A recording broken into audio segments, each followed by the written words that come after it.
kali ini Bubono sudah mulai bertugas untuk menjaga gerbang depan. Saat malam itu, Oyi yang kebetulan memeriksa seluruh tempat terus melihat Bubono seperti dia pernah melihatnya. Ketika Oyi pergi, Bubono kembali membulatkan tekadnya dengan mengingat ancaman dari Daeso. Malam mulai larut, dengan diam-diam ia kemudian menyusup menuju kamar Jumong. Saat Jumong hendak tertidur, Bubono kemudian mengeluarkan pisaunya. Saat hendak melancarkan aksinya, mendadak Sayong dan Susono berjalan ke kamar Jumong. Mengetahui itu tentu Bubono pun terpaksa mengurungkan niat buruknya tersebut. Sedangkan di dalam kamar, Sayong dan Susono mengatakan pada Jumong bahwa aktivitas perdagangan Gerubu di Heng In telah diberhentikan dan manajernya dibunuh. Tentu Jumong bingung mengingat Gerubu dan Heng In sudah menjalin kerjasama dengan baik. Sayong menjelaskan bahwa hal itu lantaran persekutuan Han dan Buyo yang sengaja menekan Heng In agar menghentikan perdagangannya dengan Cholbun. Tentu ini menjadi masalah baru bagi Jumong, karena Buyo kini tengah bekerja sama dengan negara Han. Keesokan harinya, karena masalah pemberhentian perdagangan dengan Heng In, para kepala klan Cholbun datang ke Gerubu untuk mengadakan sebuah rapat yang dipimpin langsung oleh Jumong. Para kepala klan memberikan info bahwa beberapa klan termasuk suku Malgal dan Okjo kini tengah menghentikan perdagangan dengan Cholbun dengan alasan karena takut akan tekanan dari negara Han dan Buyo.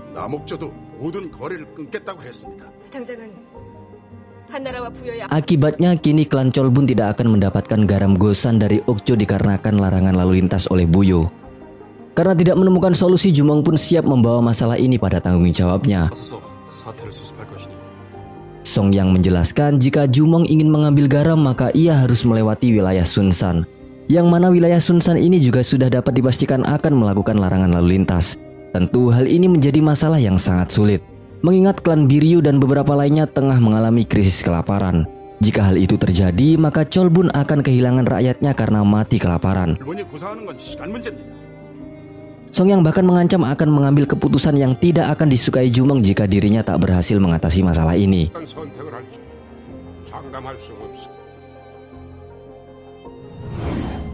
Scene berpindah di Buyo yang kedatangan tamu.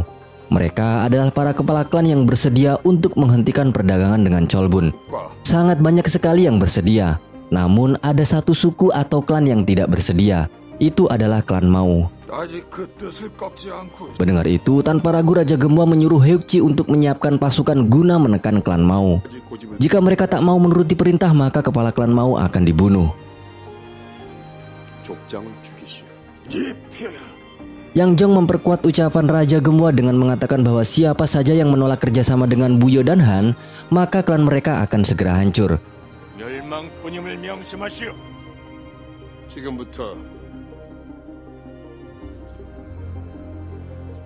Daeso mengirimkan seorang utusan yang menyamar untuk menemui Bubono. Ia menanyakan mengapa Bubono tak kunjung membunuh Jumong. Bubono terlihat santai karena ia sekarang ditugaskan menjadi orang yang sangat dekat dengan Jumong. Dengan begitu, ia dapat dengan mudah membunuh Jumong kapanpun. Tak mau mendengar alasan apapun, utusan tersebut mengingatkan kepada Bubono akan keluarganya yang terancam di Buyo. Saat Pak Jarwo, Musong, dan Giepil sedang membagikan makanan pada para pengungsi yang datang, seorang remaja tiba-tiba mencuri kantong uang Giepil. Remaja tersebut menggunakan bubuk bunga sebagai senjata ketika Musong hendak menangkapnya. Akibat kejadian itu, Pak Jarwo terkesan pada remaja tersebut karena tahu mengenai senjata bubuk bunga. Pak Jarwo pun lantas mengajak remaja itu bergabung bersamanya di bengkel pandai besi.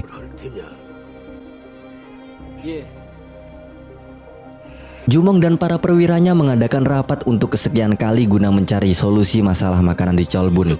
Keputusan yang diambil adalah berusaha membawa garam gosan secepatnya ke Cholbun. Kala itu, Sayong bersedia pergi untuk bertanya pada Baemang apakah ia punya cara lain untuk membawa garam ke Cholbun.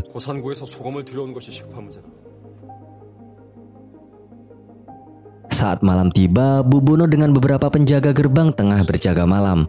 Tak sengaja Bubono mendengarkan percakapan dua orang penjaga mengenai masalah makanan yang menimpa Cholbun. Walau begitu, mereka yakin bahwa Jumong akan menyelesaikan masalah tersebut. Tak lama kemudian, Jumong tiba-tiba datang untuk melihat keadaan. Para penjaga menanyakan langsung tentang krisis kelaparan yang dialami klan Cholbun kepada Jumong. Salah satu penjaga memberi semangat Jumong dengan berkata bahwa ia percaya bahwa jenderalnya akan menyelesaikannya. 대장님만 믿습니다요. Jumong menepuk pundak penjaga itu sembari menanyakan anaknya yang baru lahir. Bahkan Jumong berjanji jika penjaga itu mempunyai anak lagi, Jumong yang akan memberikan nama. Iya, 대장님. Mendengar perhatian kecil dari sang jenderal, tampak raut wajah bahagia dari penjaga tersebut. Setelah itu, Jumong menoleh pada Bubono dan meminta maaf karena tak sempat mengenalnya. Jumong bertanya tentang status Bubono yang belum menikah. 아직. Kedua penjaga yang berada di sampingnya meledek Bubono dan memohon kepada Jumong untuk mencarikannya seorang gadis. 이놈 장가 좀 보내주십시오. 네. Jumong tertawa dan menjawab bahwa jika ia sudah menemukan seorang gadis yang baik, maka ia akan segera memberitahu Bubono. Setelah itu, Jumong berjalan pergi untuk melihat keadaan penjaga yang lain. Saat Jumong pergi, Bubono bertanya kepada penjaga di sana apakah benar Jumong yang telah memberikan nama untuk putranya. Penjaga tersebut mengiyakannya. Bahkan di saat yang sulit, Jumong akan memberikan makanan untuk anak-anak mereka. 대장님께서 끼니까지 거르겠습니다. Scene berpindah pada Daeso. Terlihat mata-mata Daeso telah kembali. Daeso merasa senang karena Cholbun sekarang tengah mengalami banyak masalah. Daeso paham betul Jumong akan melakukan apapun untuk menyelesaikan masalah ini. Namun Jumong bukanlah apa-apa tanpa garam gosan. Daeso kemudian menyuruh Naru untuk menutup semua jalan agar Cholbun tidak bisa menerima garam gosan. Saat malam tiba, rombongan pembawa garam gosan yaitu Sayong dan Baemang berjalan melewati sebuah jalur. Di sana, Naru dan pasukannya sudah bersembunyi untuk melakukan penyergapan. Ketika rombongan itu sudah mendekat, barulah pasukan Naru menyerang mereka. Baku hantam pun tak terhindarkan.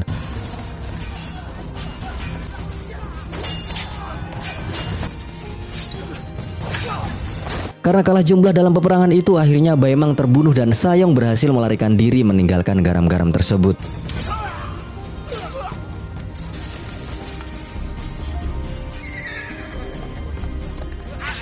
Sayong kemudian melaporkan hal yang ia alami kepada Jumong. Karena banyak larangan lalu lintas, akhirnya Jumong memutuskan untuk membawa makanan lewat jalur selatan. Sayong membenarkan bahwa daerah selatan memang banyak biji-bijian karena di sana iklimnya bagus dan juga tanahnya yang subur. Namun tentu butuh jarak tempuh 10.000 li untuk bisa membawa makanan ke sini. Perlu diketahui 1 li sama dengan 500 meter. Jadi 10.000 dikalikan 500 meter sama dengan kurang lebih 5.000 kilometer. Bagaimana bisa kita membawa makanan ke sini? Tanya Sayong. 무슨 수로 곡식을 데려온단 말입니까? 방법을 찾아봐야지. Di luar, Oyi melihat para prajurit berlatih dan ia masih saja mencurigai Bubono. Lebih-lebih asal Bubono yang dari Okjo, tapi pergerakan bertarungnya seperti berasal dari Buyo. Namun di situ Hyebo masih berbaik sangka kepada Bubono karena yang terpenting adalah keahlian bertarung, bukan dari mana ia berasal. Walaupun sudah dilarang untuk tidak berpikir negatif, namun Oyi tetap saja bersikeras mengaku bahwa ia seperti pernah melihat Bubono.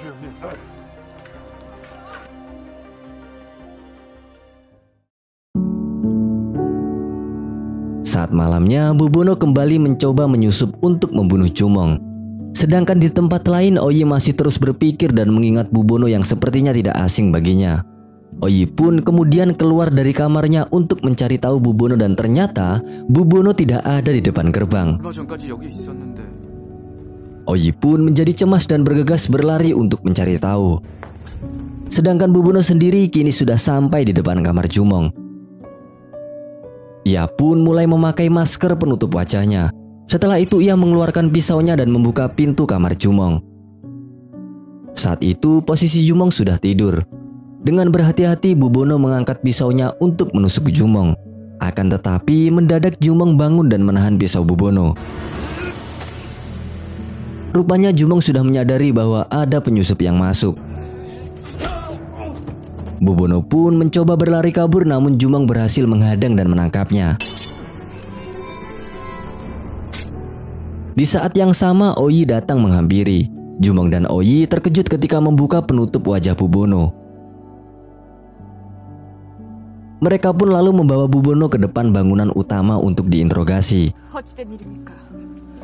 Oyi menanyakan di mana Bubono berasal, namun dirinya tetap menjawab bahwa ia berasal dari Okjo. Merasa dibohongi, Oyi kemudian menyiksa Bubono dan menyuruhnya mengaku. Namun Bubono tetap bersikeras mengatakan bahwa ia berasal dari Okjo. Oyi menebak bahwa Bubono berasal dari Buyo. Ia pun lalu mengeluarkan pedangnya dan mengarahkan pada leher Bubono sembari menanyakan siapa yang mengirimnya. Bubono tetap diam. Akhirnya Jumong kini turun tangan dan menanyakan langsung kepada Bubono.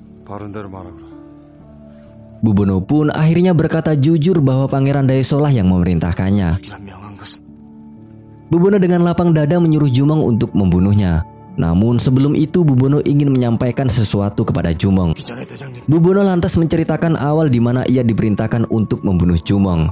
Kala itu pada tugas pertamanya Bubono mengurungkan rencana pembunuhannya. Hal itu dikarenakan melihat cara memimpin Jumong yang menganggap para pasukannya seperti tubuhnya sendiri.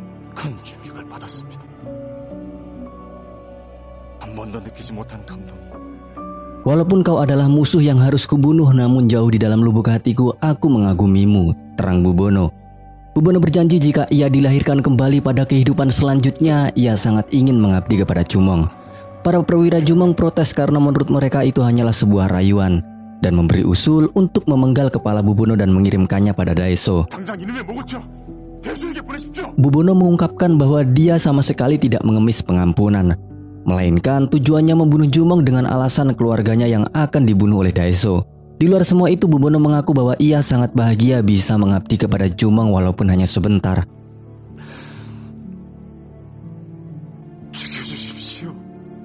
Melihat ketulusan yang terpancar pada raut wajah Bubono, Jumong terdiam beberapa saat kemudian menyuruh prajurit untuk membuka ikatan Bubono. Meski diprotes oleh para perwiranya, Jumong tetap teguh menyuruh perwiranya untuk melepaskan ikatan Bubono. Jumong kemudian menyuruh Bubono untuk kembali ke Buyo. Namun Bubono mengatakan bahwa Pangeran Daeso akan membunuhnya jika tak berhasil menuntaskan misinya. Aku lebih baik mati di tanganmu daripada harus mati di tangan Pangeran Daeso, kata Bubono. Kali ini Jumong akan membantu Bubono dalam membuat Daeso percaya bahwa seolah-olah Bubono benar-benar berhasil membunuhnya, dengan tujuan agar keluarga Bubono dapat terselamatkan. Mendengar itu tentu saja Bubono merasa malu kepada Jumong. Ia menangis dan berlutut di hadapannya.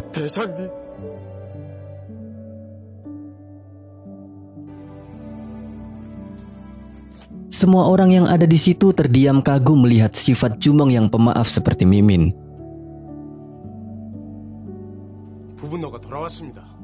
Keesokan harinya, Bubono kembali ke Buyo dan mengatakan pada Daeso bahwa ia berhasil membunuh Jumong. Dirinya tak sempat membawa kepalanya lantaran prajurit yang telah mengejarnya. Mendengar penuturan itu, Naru dan Daeso tentu ragu mengingat Bubono tak terluka sedikit pun. Ia menjelaskan bahwa ia membunuh Jumong tanpa berperang dan hanya perlu menusuk jantungnya secara diam-diam.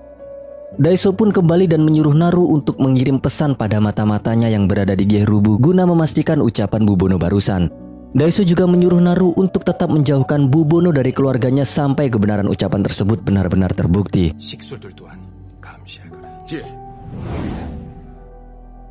Kali ini kita ke Yongpo, yang mana atas bujukan Majin kini Yongpo kembali ke Chang'an. Di sana ia bertemu dengan seorang pejabat Han bernama Tuan Huang. Yongpo menawarkan kerjasama dengannya dengan tujuan untuk mempererat Han dan Buyo. Namun sayang sekali Yongpo belum mendengar kabar Han dan Buyo yang sudah membentuk aliansi. Kali ini tujuan Tuan Huang adalah menuju ke Hyontugon, yang mana Kaisar Han menyuruhnya untuk menggantikan Yang Jong sebagai gubernur. Jika Tuan Huang berhasil menjadi gubernur Hyontugon, maka ia akan mendukung Yongpo sepenuhnya. Scene berpindah pada Jumong dan prajuritnya. Kali ini Jumong berkeinginan untuk mengajak beberapa prajuritnya untuk menemui bajak laut yang bernama Yupru. Yupru sendiri terletak di utara Okjo. Tujuan Jumong ialah untuk meminta bantuan kapal bajak laut tersebut pergi ke selatan dan membawa makanan yang mereka butuhkan. Namun Susono tidak yakin mereka mau membantu. Selain mereka terkenal dengan keganasannya, lagi pula akan sangat sulit melewati larangan lalu lintas dari Buyo dan negara Han. Namun bagaimanapun juga Jumong tetap yakin karena setiap usaha pasti ada resikonya. Sementara itu mata-mata Daeso terlihat tidak bisa mengetahui keberadaan Jumong. Bahkan ketika mereka berpencar sekalipun Jumong tidak terlihat sama sekali. Kabar ini pun akan segera disampaikan ke Daeso. Singkat cerita, saat malam harinya, Jumong dan yang lainnya menyamar dan pergi meninggalkan Gerubu. Jumong meminta Yontabal agar tidak memberitahukan siapapun mengenai kepergian mereka.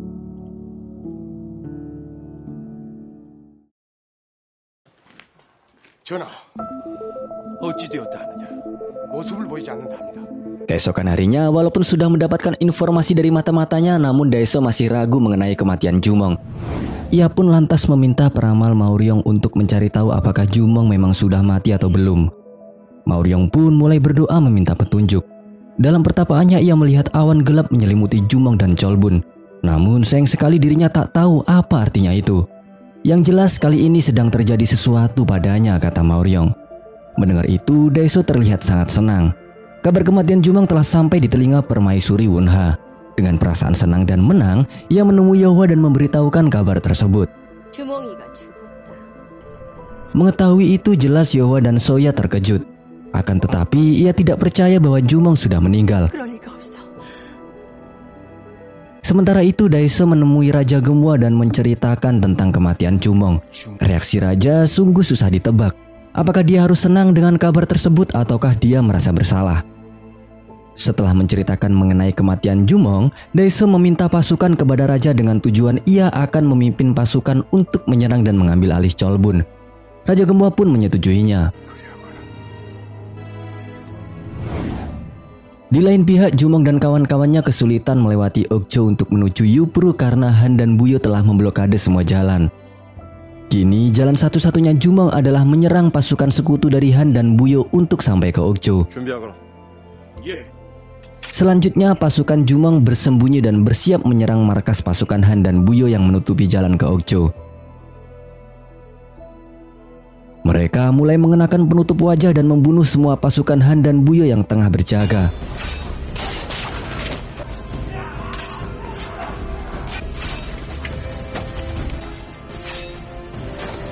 Setelah semua prajurit sudah tewas, Jumong kemudian membuka gerbang perbatasan. Mengejutkan, setelah gerbang dibuka ternyata masih sangat banyak pasukan berlarian menyerang. Penyerangan Jumong yang ditemani oleh beberapa pasukannya tersebut dilaporkan oleh salah seorang prajurit Buyo. Untungnya mereka belum mengetahui tentang siapa dalang di balik penyerangan ini. Naru pun meminta pendapat kepada Bubono mengenai orang di balik penyerangan tersebut. Agar Jumong dan pasukannya dapat lolos, Bubono memberikan alasan bahwa kemungkinan hal tersebut dilakukan oleh masyarakat yang merasa terancam dengan blokade yang dibuat oleh Buyo. Merasa masuk akal dengan pendapat Bubono, Naru menyuruh prajurit untuk diam dan tidak memberitahukan hal ini kepada Daeso. Alasannya karena hal itu dapat memicu kemarahan dari Daeso. Tak lama setelah hal tersebut, Bubono menemui Daeso. Bangga dengan kabar kematian Jumong, Daeso memberikan hadiah sebidang tanah kepada Bubono. Daeso juga akan mengangkat Bubono menjadi bangsawan Buyo dan menjadikannya sebagai asisten komandan. Reaksi Bubono terdiam dan hanya menunjukkan ekspresi datarnya. Sementara itu pasukan Jumong yang telah lolos melanjutkan misinya guna mencari salah seorang bajak laut yang paling terkenal bernama Bu Woyum. Sayangnya hal tersebut seperti mencari jarum di tumpukan jerami. Kata Mogul yang paham bahwa informasi mengenai bajak laut tersebut sangat minim. Untungnya Susono yang sudah kenal dengan beberapa pedagang luar memiliki kenalan yang tahu mengenai informasi tersebut. Setelah itu kelompok dibagi menjadi dua. Kelompok pertama dipimpin oleh Jumong beserta trio Wek-Wek yang akan pergi ke kota Maguk. Lalu kelompok kedua dipimpin oleh Susono dan trio Dumguk menuju kota Sunchan.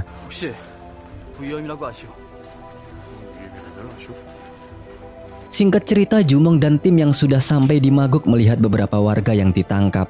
Setelah Oyi mencari informasi, ia mendapatkan kabar bahwa pasukan Okcho menangkap para pemuda Yupru dengan tujuan untuk menghilangkan bajak laut. Dari hal tersebutlah Mari menyimpulkan bahwa keberadaan bajak laut yang sulit ditemui hal itu dikarenakan ternyata mereka sedang menyelamatkan diri dan bersembunyi dari pasukan Okcho. Ketika Jumong dan tim berniat kembali, mereka dihadang oleh beberapa pasukan Okcho. Terpaksa mereka pun harus membunuh pasukan tersebut untuk menghilangkan jejak.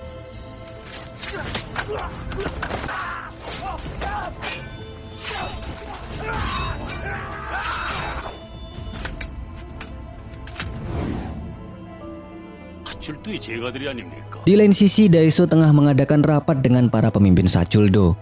Rapat tersebut sedang membahas mengenai penyerangan yang akan mereka lakukan kepada Cholbun. Dukbul yang selalu logis tak setuju karena Buyo sedang dalam masa kritis. Ditambah lagi banyak rakyat yang telah pergi meninggalkan Buyo. Namun Daeso yang sudah percaya diri dengan kabar kematian Jumong Ia pun meyakinkan para petinggi yang ada di sana bahwa saat ini adalah kesempatan emas agar kondisi Buyo dapat kembali sejahtera. 지금 군사를 일으켜 졸본을 치면 Daeso memberikan usulan bahwa kekurangan dana yang menimpa Buyo dapat diatasi bila para pejabat kerajaan menyumbangkan hartanya untuk berperang. Tentunya para pejabat yang serakah menolak mentah-mentah hal tersebut. 부여의 백성이여. Namun ketika raja datang dan membeberkan fakta bahwa para pejabat telah melakukan korupsi, raja pun menjadikan hal tersebut sebagai ancaman dan ia tak segan untuk membunuh mereka sewaktu-waktu. 고아를 막론하고 역적으로 간주하여 가산을 몰수하고. Setelah itu Yehwa yang tak percaya dengan kabar kematian Jumong pergi menemui raja untuk sekedar memastikannya. Sayangnya raja mengiyakan hal tersebut karena informasi yang didapatnya memang seperti itu adanya. Sebagai ibu tentunya Yehwa merasa sangat terpukul. Yehwa merasa statusnya sebagai tawanan perang kini sudah berakhir. Ia berniat untuk memastikan jasad Jumong dan pergi meninggalkan kerajaan bersama Yesoya dan Yuri. 저와 소야를 보내주십시오. Namun raja tak bisa membiarkan mereka pergi. Ia beralasan bahwa ketika Buyo dan Han menyerang Cholbun, maka raja tak bisa menjamin keselamatan Yehwa yang sudah di luar kerajaan. 정말 자식을 앞세운 애미의 심정을. Raja juga membujuk Yehwa untuk tetap tinggal dan berjanji bahwa ia akan merawat Yehwa dan keluarga Jumong dengan sepenuh hati. Hal itu dikarenakan raja sudah menganggap Jumong sebagai anak sendiri. Tak terima dengan perkataan raja yang penuh kebohongan, Yehwa dengan penuh amarah menegaskan bahwa raja tak perlu membohongi dirinya sejauh itu. Karena nyatanya jika memang raja menganggap Jumong sebagai anak, seharusnya ia tidak melenyapkan Jumong dan membiarkannya tetap hidup. 마지막으로 간청드립니다. Tak bisa menyembunyikan kedoknya lagi, raja dengan tawa frustasinya tetap bersikukuh bahwa walaupun ia tidak bisa mendapatkan hati Yehwa sekalipun, maka setidaknya raganya akan selalu bersamanya hingga mati. 부인의 육신.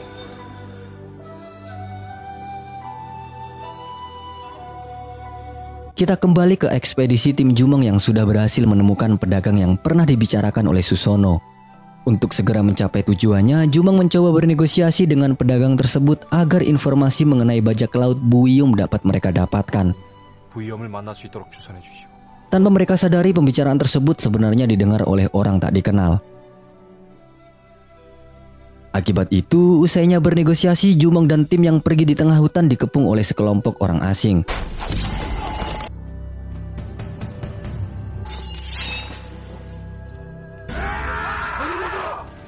Trio Wek-Wek yang sudah siap dalam posisi bertarung diberhentikan oleh Jumong karena ia tak ingin ada pertumpahan darah lagi. Setelah trio Wek-Wek menyarungkan senjatanya, Jumong memberitahu penduduk bahwa tujuannya ke sana adalah untuk bertemu dengan pemimpin mereka. 난 너의 두목을 만나러 왔다. Sebagai bukti, Jumong menyerahkan sebuah surat dari pedagang sebelumnya kepada mereka. Sosok yang dicari pun akhirnya datang.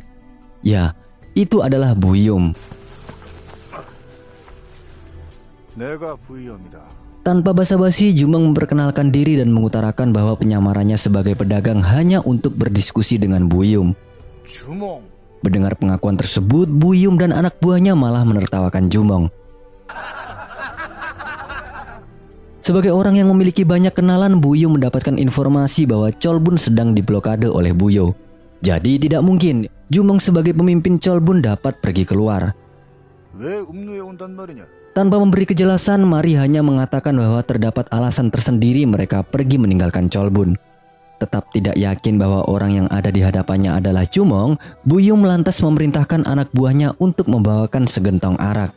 Dengan benda tersebut, Buiyum berniat menguji Jumong agar meminum segentong arak tersebut sekaligus. 이 술을 마셔라. Jumong pun terpaksa menurut. Ia dapat dengan mudah menghabiskan segentong arak tersebut sekaligus. Sayangnya, kepolosan Jumong ternyata dipermainkan oleh Buiyum. Mereka kemudian mengikat Mari di sebuah pohon dan meletakkan botol arak di samping kepalanya.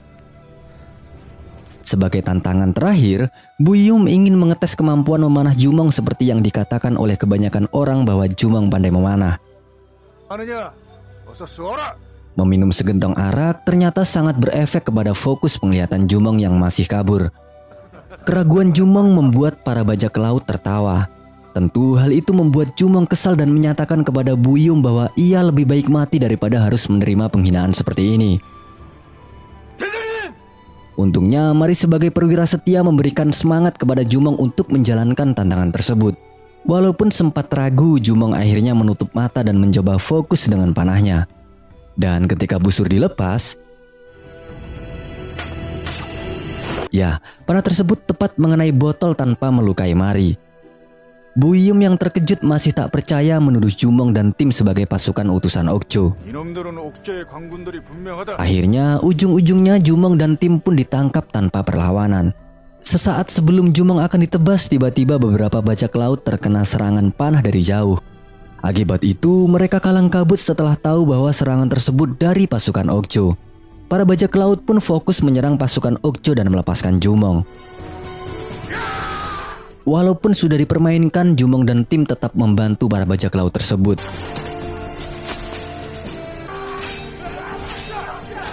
Hal itu tentu dapat meluluhkan hati Buyum yang keras.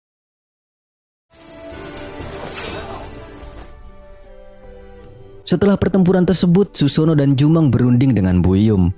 Buyum menanyakan tentang keinginan Jumong yang ingin berlayar dari selatan yang tentu akan memakan waktu untuk melewati ribuan li. Jumong mengungkapkan bahwa ia tidak punya pilihan lain selain melewati jalur tersebut. Walaupun Jumong sudah menyelamatkan nyawa Buyum, namun nyatanya itu tak membuat dirinya bersedia membantu Jumong dengan alasan perjalanan tersebut sangat beresiko. Tak berhenti sampai situ, Jumong dan Susono terus berusaha membujuk Buyum. Mengetahui tekad yang dimiliki oleh Jumong, Buyum pun pada akhirnya setuju. Namun dengan syarat, Jumong harus memberinya balasan yang setimpal. 조건을 제시해 보시오.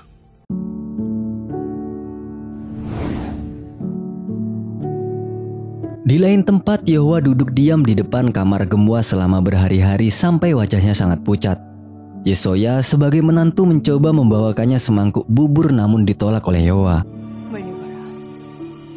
Alasan Yeohwa duduk di depan kamar raja adalah untuk memohon agar raja melepaskannya. Jika tidak, Yeohwa akan mati bersama Jumong. Soya yang tak tega dengan mertuanya itu lantas ikut menemaninya duduk di sampingnya. Hingga malam tiba, Yeohwa dan Soya terus duduk, bahkan makanan yang sudah di depan mata tak kunjung mereka makan.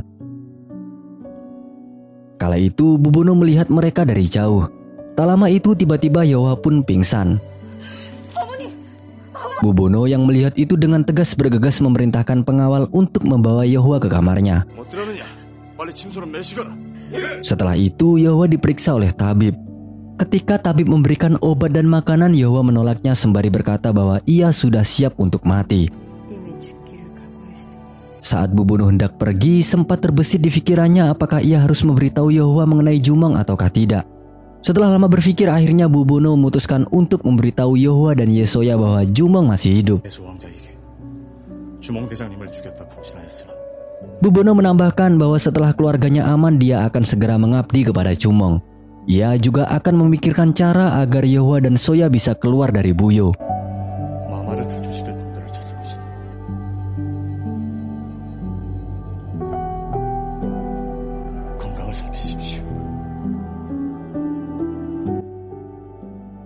Karena Daeso telah berhasil membunuh Jumong, maka ia meminta hadiah berupa kebutuhan makanan untuk Buyo kepada Yang Jong.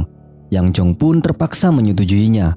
Tidak lama setelah itu, pengawal Yang Jong datang dan mengatakan bahwa Tuan Huang datang dari Chang'an. Dengan ditemani Yongpo, Tuan Huang mengatakan bahwa ia datang atas perintah Kaisar untuk membantu Yang Jong. Dengan sinis, Yang Jong menjawab bahwa ia tidak butuh bantuan apapun. Ia meminta Tuan Huang beristirahat sebagai tamu di Yontugon. Scene berpindah pada Jumong yang tengah berpikir. Akhirnya ia berhasil menemukan sesuatu yang tepat untuk dijadikan bayaran pada para bajak laut. Jumong pun menyerahkan sebuah surat kepada Buyum. Buyum membukanya dan berteriak marah kepada Jumong karena telah meledeknya. Jumong menjelaskan bahwa ia tak ada niatan mengejek Buyum sedikit pun. Jumong menceritakan bahwa dulu ayahnya adalah buronan negarahan. Bahkan sampai ia mati, dirinya tak punya tempat untuk makamnya. Akan tetapi setidaknya Haemosu memiliki sebuah impian, yaitu merebut wilayah Gojusun.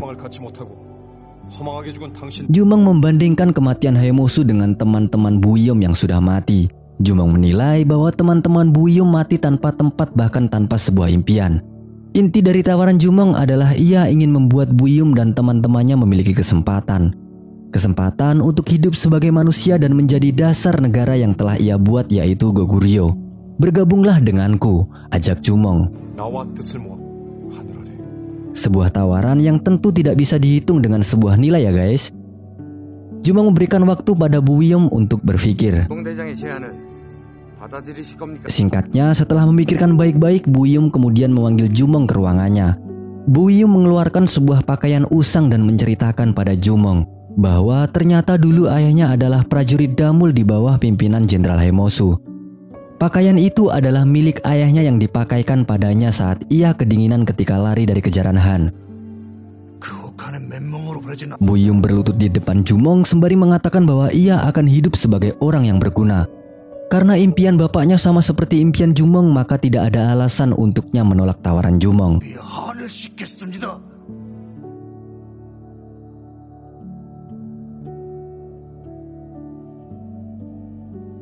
Setelah itu Susono menawarkan diri untuk pergi berlayar ke selatan.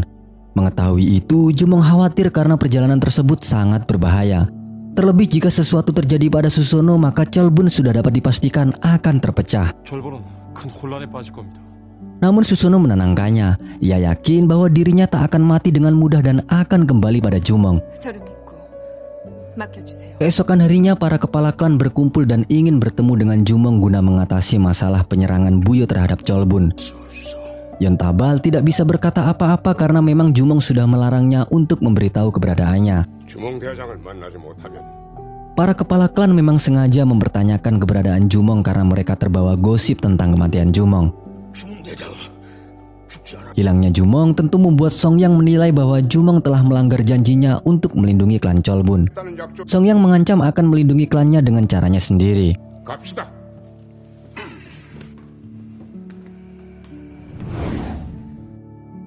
Sementara Daeseo berniat berbicara dulu pada Songyang sebelum mereka benar-benar menyerang Cholbun. Oleh karenanya, Daeseo melarang semua pasukan bergerak sebelum dirinya kembali. 전쟁의 준비를 마치겠습니다. Daeseo pun kemudian berangkat menuju klan Biryu untuk bertemu Songyang. Di waktu yang bersamaan, Jumong dan keenam perwiranya sedang dalam perjalanan menuju Cholbun. Dan bersambung pas lagi seru-serunya.